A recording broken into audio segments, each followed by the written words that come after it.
अल्हम्दुलिल्लाहि रब्बिल आलमीन वस्सलातु वस्सलामु अला हबीबिही सय्यिदिल मुरसलीन व अला आलिहि व अस्हाबिही अजमईन। दुरूद व सलाम का हदिया पेश करें। अल्लाहुम्मा सल्लि अला सय्यिदिना मौलाना मुहम्मदिन मादनी जूदी वल करम व आलिहि व बारिक वसल्लिम। हज़रात, ये जुमादल आखिरा का महीना है और इस महीने की 22 तारीख का दिन गुजार कर 23वीं शब में खलीफे रसूल हज़रत सैयदना अबू बकर सिद्दीक़ रज़ियल्लाहु तआला अन्हु के विसाल की तारीख़ है। इसलिए आज हम उनकी बारगाह में खिराज अक़ीदत पेश करते हैं और फिर उनकी रूह को और उनके तुफ़ैल सारी उम्मत की रूह को इस साल सवाब करेंगे। सैयदना हज़रत अबू बकर सिद्दीक़ रज़ियल्लाहु तआला अन्हु, आपका नाम कम लोग जानते हैं क्योंकि अबू बकर से मशहूर हैं आप। सिद्दीक़ अकबर कहते हैं लोग, लेकिन उनका जो असल नाम है उससे कम लोग वाकिफ़ हैं। हज़रत अबू बकर सिद्दीक़ रज़ियल्लाहु तआला अन्हु का नाम अब्दुल्ला है। उनका मुबारक नाम अब्दुल्ला है और उनकी कुन्नियत अबू बकर है और उनका लक़ब सिद्दीक़ और अतीक़ है। तो नाम अब्दुल्ला, कुन्नियत अबू बकर और सिद्दीक़ और अतीक़ ये उनके लक़ब हैं। आप वाक़ये फ़ील के तकरीबन 3 साल बाद, यानी जो हाथी वाला वाक़या पेश आया, जो अबरहा हाथियों का लश्कर लेके खाने काबा को ढाने आया था, तो उस वाक़ये के तकरीबन 3 साल बाद मक्के मुकर्रमा में पैदा हुए और वहीं वालिदैन के ज़ेरे साया पले बढ़े और परवान चढ़े। हज़रत सैयदना अबू बकर सिद्दीक़ रज़ियल्लाहु तआला अन्हु रसूल अकरम सल्लल्लाहु तआला अलैहि वसल्लम से 2 साल और कुछ महीना छोटे थे। उम्र उनकी हमारे हुजूर से 2 साल कुछ महीना कम थी। बाप के 2 अलक़ाब हैं, अतीक़ और सिद्दीक़। इन दोनों के बारे में हम आपको बताते हैं। आप अतीक़ और सिद्दीक़ के लक़ब से याद किए जाते हैं। कुछ लोगों का ख़याल है कि अतीक़ आपका नाम था, लेकिन सही यही है कि नाम अब्दुल्ला था और अतीक़ उनका लक़ब है। आपको अतीक़ क्यों कहा जाता है, उसकी कई वजहें बयान की जाती हैं। पहली वजह, हज़रत अबू बकर सिद्दीक़ रज़ियल्लाहु अन्हु की वालिदा माजिदा, उनकी माँ, उनकी औलाद ज़िंदा नहीं रहती थी। कोई भी बच्चा पैदा होता था, फौत हो जाता था, कोई औलाद ज़िंदा नहीं रहती थी। जब हज़रत अबू बकर सिद्दीक़ पैदा हुए तो उनकी वालिदा उनको खाने काबा में ले गईं और जाके वहाँ दुआ मांगी कि अल्लाह इसे मौत से आज़ाद करके मेरी खातिर ज़िंदगी अता फरमा दे। मेरी कोई औलाद नहीं बचती है, कम से कम इस बच्चे को मौत से आज़ाद फरमा दे और मेरे लिए ज़िंदगी बख्श दे इसको। उनकी माँ की दुआ कबूल हुई और आपका लक़ब अतीक पड़ गया। अतीक के माने होता है आज़ाद, यानी ये मौत से आज़ाद हुए और अल्लाह ने इनको ज़िंदगी अता फरमाई। दूसरी वजह उम्मुल मोमिनीन हज़रत आयशा सिद्दीक़ा रज़ियल्लाहु तआला अन्हा से मरवी है कि अल्लाह के रसूल सल्लल्लाहु तआला अलैहि वसल्लम ने हज़रत अबू बकर सिद्दीक़ रज़ियल्लाहु तआला अन्हु को देख कर फरमाया, हाज़ा अतीक़ुल्लाह मिनन्नार, ये अल्लाह की तरफ से जहन्नम की आग से आज़ाद हैं। आज़ाद के माने महफूज, ये जहन्नम की तरफ से आज़ाद हैं। हज़रत आयशा रज़ियल्लाहु अन्हा से दूसरी रवायत में ये है, फरमाती हैं कि एक दिन मैं अपने घर में मौजूद थी, बाहर रसूलुल्लाह सल्लल्लाहु अलैहि वसल्लम सहाबे किराम के साथ तशरीफ़ फरमा थे। मेरे और सहाबा के दरमियान पर्दा हायल था।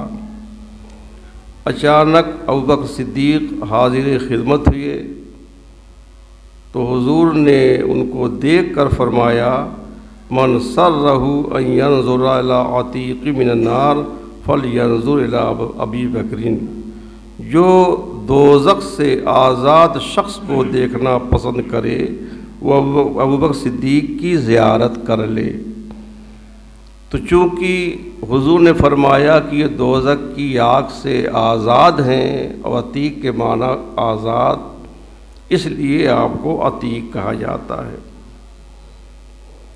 अगरचे बाज़ रवायात से अंदाज़ा होता है कि आपका लक़ब अतीक पहले से था, मगर ये कहना बेजा ना होगा कि हुज़ूर सल्लल्लाहु अलैहि वसल्लम के इस इरशाद से ये लक़ब अतीक जो है ये और ज़्यादा मशहूर हो गया। अगर लक़ब पहले से भी अतीक रहा हो तो जब हुज़ूर ने उनको अतीक फरमा दिया तो ये लक़ब और ज़्यादा मशहूर हो गया, इससे इस लक़ब को शोहरत ज़्यादा मिल गई।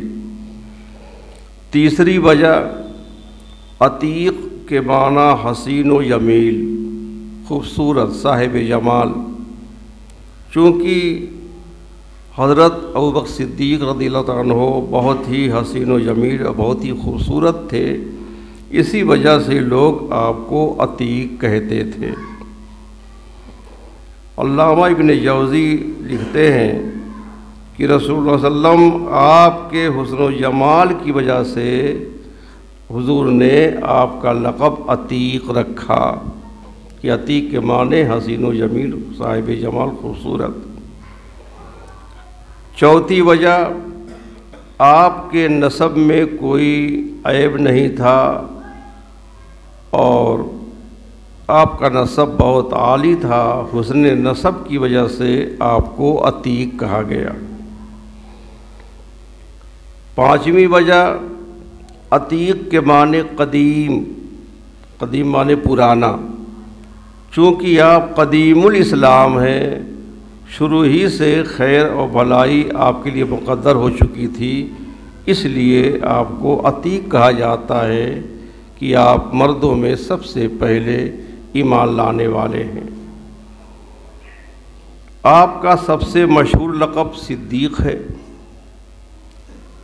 तो इस लक़ब की क्या वजह है, आपको सिद्दीक़ क्यों कहा जाता है?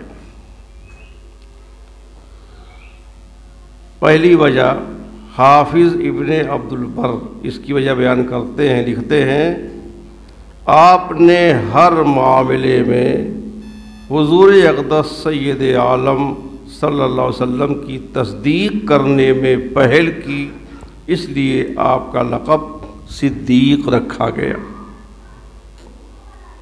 अल्लामा इब्न जौज़ी लिखते हैं कि ख़ुद हुज़ूर अक़दस सय्यद आलम सल्लल्लाहु अलैहि वसल्लम ने आपका लक़ब सिद्दीक़ रखा और फरमाया, मेरे बाद 12 खलीफा होंगे, अबू बकर सिद्दीक़ थोड़ी मुद्दत के लिए खलीफा रहेंगे।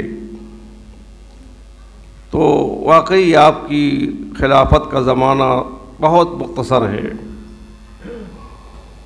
तीसरी वजह, हज़रत अब्दुल्लाह बिन अम्र बिन आस रज़ियल्लाहु अन्हुमा ने फरमाया कि तुम लोगों ने हज़रत अबू बकर सिद्दीक़ का नाम सिद्दीक़ रखा तो सही नाम रखा, वो सिद्दीक़ हैं। हज़रत मौला अली कर्रमल्लाहु वजहुल करीम से मनक़ूल है कि ये लक़ब सिद्दीक़ का अल्लाह रब्बुल इज़्ज़त ने नाजिल फरमाया।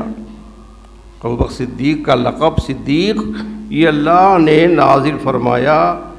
हज़रत मौला अली हल्फिया कसम खा के बयान करते हैं, लअनज़लल्लाहु अज़्ज़ व जल्ला इस्मा अबी बकर मिनस समाए अस-सिद्दीक़ कि अल्लाह ताला ने अबू बकर के लिए सिद्दीक़ का लक़ब आसमान से नाजिल फरमाया।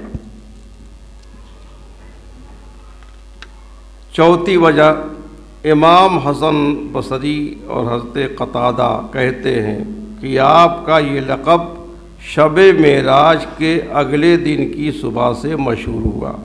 मेराज की रात सुबह, उसके सुबह अगले दिन से ये लक़ब मशहूर हुआ।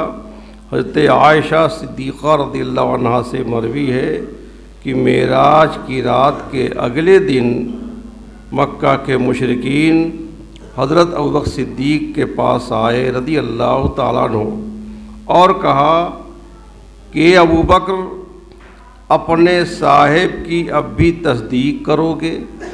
हुजूर के बारे में कहा, अपने साहिब की यानी मोहम्मद अरबी की सल्लल्लाहु अलैहि वसल्लम अब भी तस्दीक करोगे, उनकी बात अब भी मानोगे।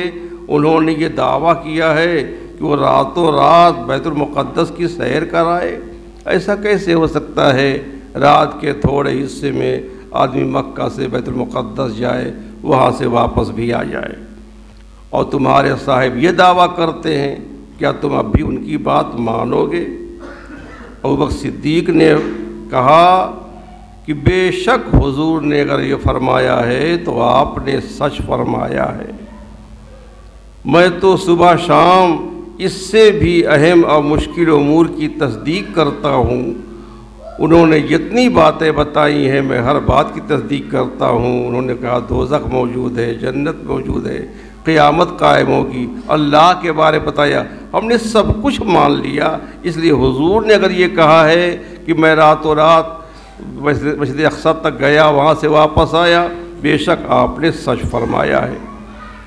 इसी वाक़े से आपका लक़ब सिद्दीक़ मशहूर हो गया। सिद्दीक़ के माने हुआ बहुत ज़्यादा तस्दीक करने वाले। तो पैगम्बर इस्लाम की तस्दीक करने में सबसे अव्वल ये हैं। इब्ने साद हज़रत अबू हुरैरा रज़ियल्लाहु अन्हु के ग़ुलाम अबू वहब के हवाले से बयान करते हैं कि जब अल्लाह के रसूल सल्लम सफ़र मेराज से वापसी पर वादी तवा पहुँचे तो आपने हज़रत जिब्रील अमीन से फ़रमाया कि मेरी कौम इस वाक़े की तस्दीक नहीं करेगी। मैं लोगों से कहूँ कि मैंने इतना लंबा सफ़र रातों रात कर लिया है तो लोग यकीन नहीं मानेंगे।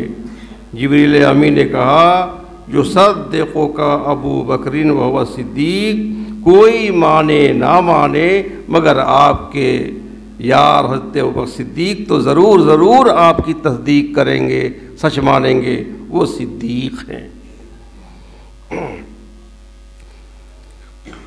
हज़रत अबू बकर सिद्दीक़ रज़ियल्लाहु ताला अन्हु इस्लाम से पहले, मुसलमान होने से पहले एक मुतमव्विल मालदार ताजिर की हैसियत रखते थे और हमारे हुजूर से उनका दोस्ताना पहले से बचपन के दोस्त हैं हमारे हुजूर के। वो बहुत मालदार थे।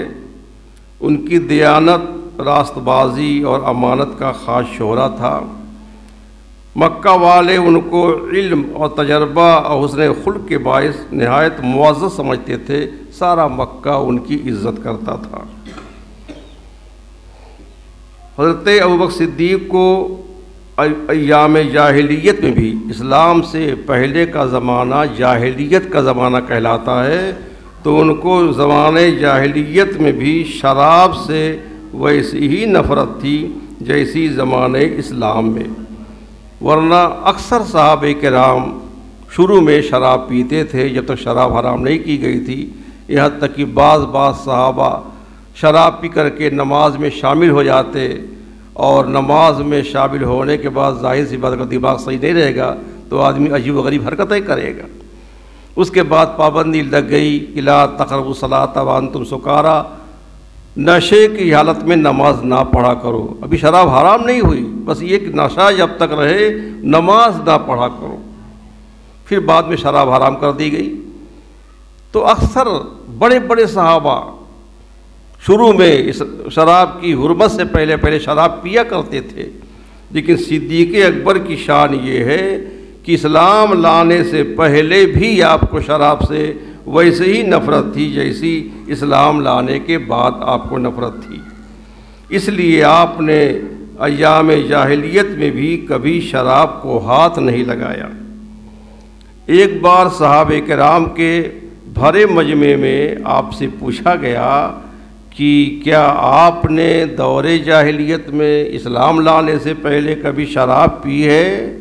तो आपने फरमाया, मैं अपनी इज़्ज़त और आबरू और इंसानियत और शराफत की हिफाजत करता हूँ और शराब पीने वाले की इज़्ज़त और शराफत जाती रहती है। जब इस बात की खबर रसूल अकरम सल्लल्लाहु अलैहि वसल्लम को पहुँची तो हुज़ूर ने इरशाद फरमाया, अबू बकर ने सच कहा, अबू बकर ने सच कहा। रसूल अकरम सल्लल्लाहु अलैहि वसल्लम के साथ बचपन ही से आपका दिली लगाव था, मोहब्बत थी, दोस्ती का ताल्लुक़ था और शुरू ही से सरकार के मखसूस दोस्तों में आप दाखिल थे। बाज़ तिजारती सफ़रों में भी रफ़ाक़त हमराही की सदत से मुस्तफ़ीज़ होते थे, यानी बाज़ सफ़र भी आपके साथ किया उन्होंने। मर्दों में आप सबसे पहले मुसलमान हुए। अपने इस्लाम लाने का वाक़या यूँ बयान करते हैं, फरमाते हैं कि मैं काबा के सहन में बैठा हुआ था। काबा के सहन में हर कबीले के लोग अपने अपने कबीले वालों के साथ बैठा करते थे। तो फरमाते हैं कि मैं काबा के सहन में बैठा हुआ था और ज़ैद बिन अम्र बिन नुफ़ैल भी पास ही बैठा था। उमैया बिन अबू सल्त का वहाँ से गुज़र हुआ। उसने कहा, ए तालिबे खैर, ए खैर को तलब करने वाले, क्या हाल है? ज़ैद बिन अम्र बिन नुफ़ैल ने कहा, खैरियत है। उमैया ने पूछा, क्या तुमने पा लिया? ज़ैद ने कहा, नहीं, हालांकि मैंने तलब में कोताही नहीं की, लेकिन मैं पाया नहीं। तो उमैया ने यह शेर पढ़ा। अभी लोग मुसलमान तो इनमें से कोई नहीं हुआ था, सब हालत कुफ्र में थे। उमैया ने यह शेर पढ़ा, कुल्लु दीनिन यौमल क़ियामत इल्ला मा क़ज़ल्लाहु वल हनीफिय्यतु बुरू। क़यामत के दिन तमाम दीन मिट जाएगा, तमाम मज़हब ख़त्म हो जाएगा, सिर्फ दीन हनीफ बाकी रहेगा, यानी इस्लाम, जिसका अल्लाह ने फ़ैसला फरमा दिया है। उमैया ने कहा कि वो नबी जिसका इंतज़ार है वो हम में से होगा या तुम में से होगा। ये बात आम तौर से मशहूर थी। साहिब किताब जो थे तौरेत और इंजील वाले, वो तो जानते ही थे, उनके बताने से मुशरिकीन और कुफ़ार भी जानते थे कि नबी आखिर ज़मां पैदा होने वाले हैं, उनका इंतज़ार था। तो मैया ने कहा कि वो पैगंबर जिसका इंतज़ार है वो हम में से होगा या तुम में से होगा या फ़िलिस्तीन में से होगा, क्योंकि ज़्यादातर पैगंबर फ़िलिस्तीन में पैदा हुए। हज़रत अबू बकर सिद्दीक़ ने वो कहते हैं, सिद्दीक़ अकबर, कि इससे पहले मैंने ये नहीं सुना था कि किसी नबी का इंतज़ार हो रहा है। ये ख़बर अब तक मुझे नहीं थी कि कोई पैगंबर आने वाला है, किसी नबी का इंतज़ार हो रहा है। ये पहली बार मैंने ये बात सुनी कि किसी पैगंबर का इंतज़ार है, कोई पैगंबर आने वाला है। ये सुनकर मैं वरक़ा बिन नौफल के पास गया। वो आसमानी किताबों के बहुत बड़े आलिम थे, तौरेत के, इंजील के, ज़बूर के बड़े आलिम थे। मैं उनके पास गया, मैंने उनके सामने पूरी बात की कि लोग एक नबी की बात करते हैं, जो नबी आने वाला है, उसका इंतज़ार है। वरक़ा ने कहा कि हाँ भतीजे, बात सही है। इस बात पर अहले किताब और उलमा मुत्तफ़िक़ हैं कि वो नबी जिसका इंतज़ार है वो अरब के बेहतरीन नसब में होगा। कहते हैं मैं नसब से वाकिफ़ हूँ, किसका क्या नसब है, और तुम्हारी कौम अरब के बेहतरीन ख़ानदान में है। मैंने कहा चचा वो किस बात की तालीम देंगे, वो नबी आएंगे तो क्या सिखाएंगे, लोगों को क्या तालीम देंगे। तो कहा वो अल्लाह का जो हुक्म होगा उसी की तालीम देंगे, वो जुल्म की बात नहीं करेंगे, सिर्फ अदल व इंसाफ की बात करेंगे। सिद्दीक़ अकबर कहते हैं कि जब नबी करीम सल्लल्लाहु अलैहि वसल्लम मबूस हुए तो मैं उन पर ईमान लाया, उनकी तस्दीक की। ये कैसे हुआ? आगाज़ वही के ज़माने में, अभी वही शुरू हुई, गार हिरा में सूरह इक़रा की 5 आयतें नाज़िल हुई। और उस ज़माने में तिजारत के सिलसिले में सिद्दीक़ अकबर यमन गए हुए थे। जब वापस आए, तिजारत से वापस आए, तो अक़बा बिन अबी मुईत, शैबा, रबिया, अबू जहल, अबुल बख्तरी और दूसरे कुरैश के सरदार उनसे मिले। उनसे मिलने के लिए आए, गुफ्तगू हुई। गुफ्तगू के दौरान हज़रत सिद्दीक़ अकबर ने मक्का के मुतालिक ताज़ा ख़बर दरियाफ़्त की कि मैं तो एक ज़माने के बाद सफ़र से वापस आ रहा हूँ, बताओ मक्के में कोई ताज़ा ख़बर है, कोई नया वाक़या पेश आया है? तो उन लोगों ने कहा कि हाँ, ए अबू बकर, बहुत बड़ी बात हो गई है। अबू बकर का यतीम बच्चा मोहम्मद सल्लल्लाहु अलैहि वसल्लम मुद्दई नबूवत है, उसने नबूवत का दावा कर दिया है कि मैं नबी हूँ। अब यह सैलाब है, लोग इस्लाम लाते जा रहे हैं, उसको बंद करने के लिए हम तुम्हारी आमद का इंतज़ार कर रहे थे कि तुम आओ तो हम सब लोग मिल करके इस फितने को बंद करें। ये सुनकर हज़रत सिद्दीक़ अकबर के दिल में इश्तियाक पैदा हुआ। उन्होंने सुन रखा था कि आखिरी नबी मबूस होने वाले हैं, बस दिल में शौक़ पैदा हुआ।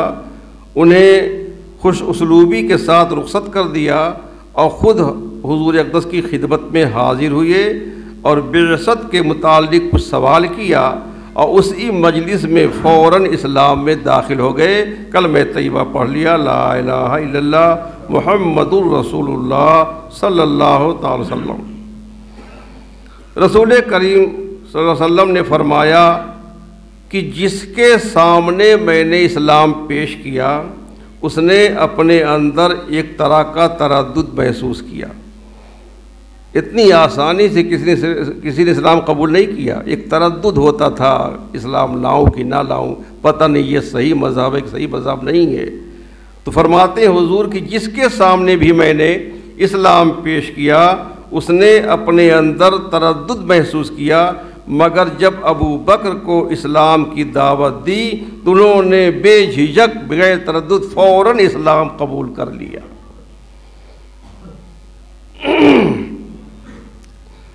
हज़रत अबू बकर सिद्दीक़ रज़ियल्लाहु तआला अन्हु मुसलमान होने के बाद आपने मज़हब हक़, मज़हब इस्लाम की नशर व इशाअत की भरपूर कोशिश की। अशरे मुबशरा का नाम आपने सुना होगा, वो 10 जिनको जन्नत का मुज़्दा मिला, उस मुबारक जमात पे लाखों से सलाम। नाम बनाम जिनको हुज़ूर ने फरमाया फ़लाँ जन्नती फ़लाँ जन्नती फ़लाँ जन्नती।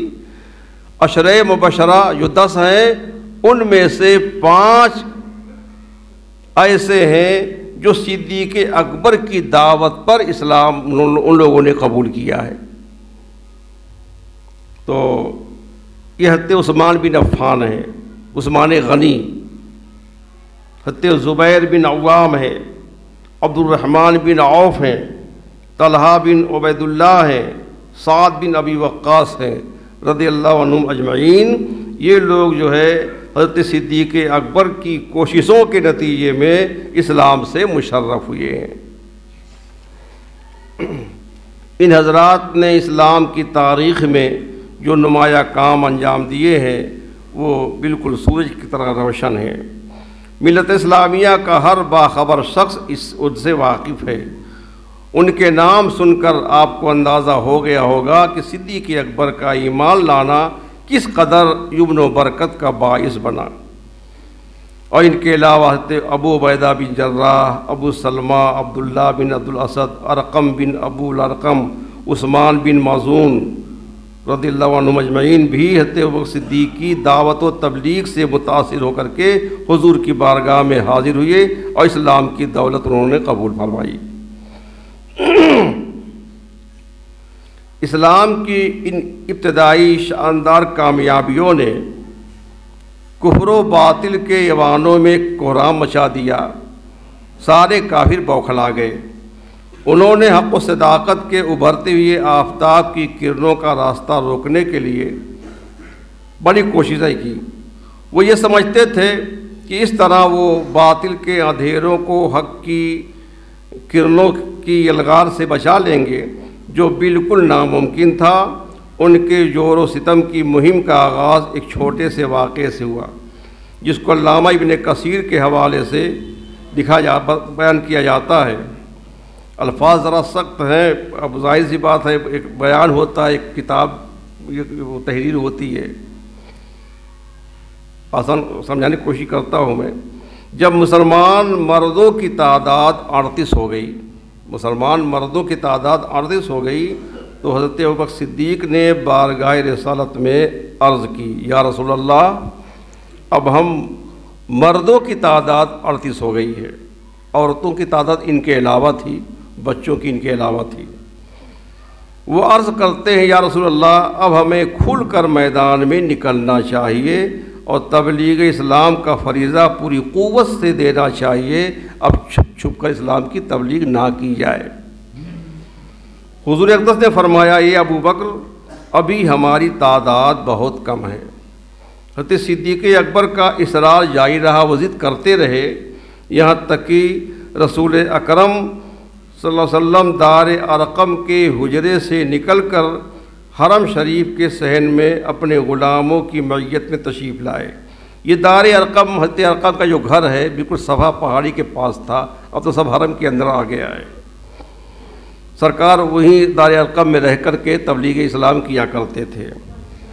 तो दार अरकम से, उस हुजरे से निकल कर के सरकार हरम में तशरीफ़ लाए अपने ग़ुलामों के साथ, और तमाम मुसलमान मस्जिद के कोनों में बिखर गए। जितने मुसलमान थे, ये 38 थे अभी, ये सब मस्जिद हराम के कोनों में बिखर गए और अपने अपने कबीले में जाकर इन्होंने जगहें ले लीं, क्योंकि हर शख्स किसी न किसी कबीले से मुतालिक था और वो कबीले के लोग अब इस्लाम लाए नहीं थे, लेकिन जितने थे बिखर गए और अपने अपने कबीलों में जाके बैठ गए।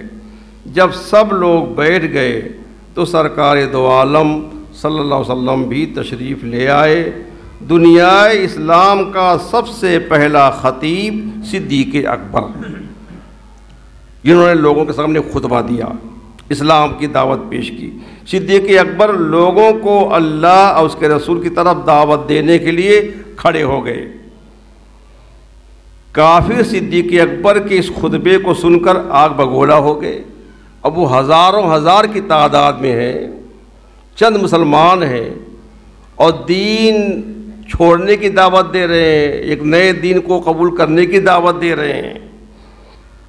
तो सब कुफ़ार जो है आग बगोला हो गए, भड़क गए और अबू बकर सिद्दीक़ और बाकी मुसलमानों पर उन लोगों ने हल्ला बोल दिया और इनको खूब मारा पीटा। अबू बकर सिद्दीक़ पर तो उनका गुस्सा बड़ा शदीद था, क्योंकि वही ख़तीब थे, वही खुतबा दे रहे थे। चुनांचे सिद्दीक़ अकबर को धक्का देकर ज़मीन पर गिरा दिया, उनके ऊपर चढ़ गए, पाँव से मारते, डंडों से मारते। इतने में बदबख्त उतबा बिन रबिया खबीस आ गया। उसने अपने भारी भरकम जूते उतारे और उन जूतों से सिद्दीक़ अकबर के चेहरे पर पे दर पे ज़रबें लगाना शुरू कर दिया उसने, और आपके पेट पर चढ़कर कूदने लगा और आपका चेहरा सूजकर फूल गया, यहाँ तक कि नाक उस सूजन में नज़र नहीं आती थी। आपके कबीले बनु तैम को मालूम हुआ तो उन्होंने मुशरिकीन को धक्का देकर सिद्दीक़ अकबर से दूर हटाया, लेकिन वो कबीले के लोग भी मुसलमान हुए नहीं थे। बस इतनी हमदर्दी थी कि हमारे कबीले का आदमी मारा जा रहा है। सबको हटाया और आपको ये कपड़े में लपेट कर आपके घर ले आए। आपकी मौत में किसी को शक न था, सब समझते थे कि अबू बकर सिद्दीक मर गए। फिर बनु तमीम मस्जिद में वापस आए और ऐलान कर दिया कि अबू बकर सिद्दीक मर गए तो हम उतबा को ज़रूर तहते करेंगे, उसके बदले में उतबा को हम कत्ल करेंगे।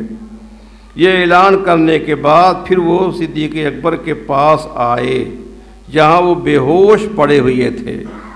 सिद्दीक़ अकबर के वालिद अबू कुहाफ़ा और आपके कबीले वाले आपको आवाज़ देते थे, बुलाते थे अबू बकर, लेकिन आप कोई जवाब नहीं देते थे। सारा दिन गशी तारी रही, बेहोश रहे। जब सूरज गुरूब होने लगा तो आपको कुछ होश आया और देखे हुजूर से कैसा प्यार था। होश आया, पहला जुमला जो आपकी ज़बान से निकला वो ये है, मा फ़ुइला रसूलुल्लाह सल्लल्लाहु अलैहि वसल्लम, बताओ मेरे आका मोहम्मद अरबी का क्या हाल है, हुजूर का क्या हाल है। ज़बान से पहला जुमला निकलता है तो हुजूर की खैरियत पूछते हैं वो। ये सुनकर उन लोगों ने आपको बुरा भला कहना शुरू कर दिया और मलामत करने लगे। फिर वो लोग वहाँ से वापस जाने के लिए उठे और आपकी माँ उम्मुल खैर से कहा कि ख्याल रखना, इन्हें ज़रूर कुछ खिला पिला देना। सब चले गए। जब वालिदा अकेली आपके पास रह गईं और इसरार करना शुरू किया कि बेटे कुछ आप खा लें, आपने फिर वही जुमला दोहराया, मा फ़ुइला रसूलुल्लाह सल्लल्लाहु अलैहि वसल्लम, अल्लाह के प्यारे रसूल का क्या हाल है। जब तक मैं उनका हाल नहीं मालूम कर लेता उस वक्त मैं खा पी नहीं सकता। वालिदा ने कहा, खुदा की कसम मुझे तेरे साहिब के बारे में कुछ खबर नहीं है कि उनका क्या हाल है। आपने कहा कि माँ तुम उम्मे जुमैल बिन्त खत्ताब के पास जाओ, उमर फारूक की बहन है, ये पहले ईमान ले आ चुकी थी, खुफिया तौर पर मुसलमान हो चुकी थी। उनके पास जाओ और हुजूर के बारे में उनसे दरियाफ्त करो। आपकी वालिदा वहाँ से निकलकर उम्मे जुमैल के पास आईं। उनसे कहा, अबू बकर तुझसे मोहम्मद बिन अब्दुल्लाह के बारे में पूछते हैं सल्लल्लाहु अलैहि वसल्लम। उसने जवाब दिया, न मैं अबू बकर को जानती हूँ और न मोहम्मद बिन अब्दुल्लाह को जानती हूँ, क्योंकि अपना इस्लाम छुपाए हुए थी। वो कहती मैं न अबू बकर को जानती हूँ न मोहम्मद बिन अब्दुल्लाह को जानती हूँ। अगर तुम पसंद करो तो मैं तुम्हारे साथ तुम्हारे बेटे के पास चलती हूँ, तुम्हारे बेटे से कुछ बात कर लूँगी। उम्मुल खैर ने कहा, बहुत बेहतर है। चुनांचे उम्मे जुमैल उनके साथ उनके घर आई। देखा कि अबू बकर मदहोश पड़े हैं और नज़ा की हालत है, जाकनी का आलम है। उम्मे जुमैल आपके करीब गईं और रोना चीखना शुरू कर दिया और कहा, खुदा की कसम जिस कौम ने तेरे साथ ये जानवरों जैसा सलूक किया है, बेशक वो फासिक व फाजिर और काफिर हैं और अल्लाह ताला ज़रूर उनसे इंतकाम लेगा। लेकिन सिद्दीक़ अकबर ने उससे भी वही सवाल किया, मा फ़ुइला रसूलुल्लाह सल्लल्लाहु अलैहि वसल्लम, मेरे प्यारे आका का क्या हाल है। उम्मे जुमैल ने कहा, ये आपकी माँ सुन रही है, और चूँकि उनकी माँ भी काफिरा थी, कहने आपकी माँ सुन रही है, मैं कैसे बताऊँ। आपने जवाब दिया, मेरी माँ से डरने की ज़रूरत नहीं है। मुतमईन होने के बाद उम्मे जुमैल ने कहा कि हुजूर सही व सलामत है। आपने पूछा, हुजूर है कहाँ। उस खातून ने बताया कि हुजूर दार अरक़म में है। अपने आका के खैरियत की खबर सुनकर आपको दिली इत्मीनान हासिल हुआ और कहा, खुदा की कसम मैं उस वक्त तक न कुछ खाऊंगा न पीऊँगा जब तक अल्लाह के प्यारे हबीब की बारगाह में हाजिर होकर के अपनी आँखों से उनकी ज़ियारत ना कर लूँ। गोया आप अपनी आँखों से देखकर हुजूर की खैरियत के बारे में इत्मीनान हासिल करना चाहते थे। उन दोनों खातूनों ने कुछ देर इंतज़ार किया, यहाँ तक कि लोगों की आमदरफ्त ख़त्म हो गई, सन्नाटा छा गया। वो आपको लेकर घर से चलीं। सिद्दीक़ अकबर उन दोनों औरतों पर टेक लगाए हुए थे। इस तरह से हुजूर की बारगाह में दार अरक़म में पहुँचे। अल्फाज हदीस के फ़अक़ब्बा अलैहि रसूलुल्लाह सल्लम फ़क़ब्बलहु वक़ब्बा अलैहि मुस्लिमून वरक़्क़ा लहु रसूलुल्लाह सल्लम दिक़्क़तन शदीदा। जैसे ही सिद्दीक़ अकबर पहुँचे, हमारे हुजूर सल्लल्लाहु अलैहि वसल्लम सिद्दीक़ अकबर को देखते ही उनके ऊपर झुक गए। हमारे हुजूर को भी बहुत प्यार था सिद्दीक़ अकबर से, उन पर टूट पड़े, झुक गए और उनको बोसे देने लगे कि मेरी मोहब्बत में इनको ये तकलीफ़ पहुंची है, ये सज़ाएँ मिली हैं। बोसे देने लगे और मुसलमान भी उन पर झुक गए और आपकी हालत ज़ार देखकर नबी करीम के मुबारक दिल पर रिक़्क़त और गुदास तारी हो गया। सिद्दीक़ अकबर ने अर्ज़ की, या रसूलल्लाह, मेरे माँ बाप हुजूर पर कुर्बान जाएँ, मुझे कोई तकलीफ़ नहीं है सिवाय उन जूतियों की ज़रब के जो उतबा ने मेरे चेहरे पे मारी थी। फिर कहते हैं, या रसूलल्लाह, ये मेरी माँ बर्रा, उम्मुल खैर कुनियत थी, बर्रा नाम था उनकी माँ का, ये मेरी माँ बर्रा अपने बेटे के साथ हाजिर है। हुजूर सरापा बरकत है, इसे अल्लाह की तरफ बुलाइए और इसके लिए अल्लाह से दुआ फरमा दीजिए कि अल्लाह इसको इस्लाम की दौलत दे। मुझे उम्मीद है कि हुजूर की बरकत से अल्लाह ताला इसे दोज़ख से निजात देगा। हुजूर नबी करीम सल्लल्लाहु अलैहि वसल्लम ने अल्लाह ताला की जनाब में उसकी हिदायत के लिए इल्तिजा की, फिर उसे इस्लाम कबूल करने की दावत दी। चुनांचे फ़ौरन सिद्दीक़ अकबर की माँ जो है इस्लाम के दामन से मुशर्रफ़ हो गई, ला इलाहा इल्लल्लाह मुहम्मद रसूलुल्लाह सल्लल्लाहु अलैहि वसल्लम पढ़ लिया। फिर मुसलमान अल्लाह के रसूल के साथ 1 महीने तक दार अरक़म में क़याम फरमा रहे, खुफिया तौर पर लोगों को इस्लाम की दावत देते रहे। वक्त तो हमारा ख़त्म हो गया। आए हम सब लोग मिलकर के सिद्दीक़ अकबर की बारगाह में इसाले सवाब करें। सूरह फातिहा पढ़ें, 7 बार सूरह इखलास।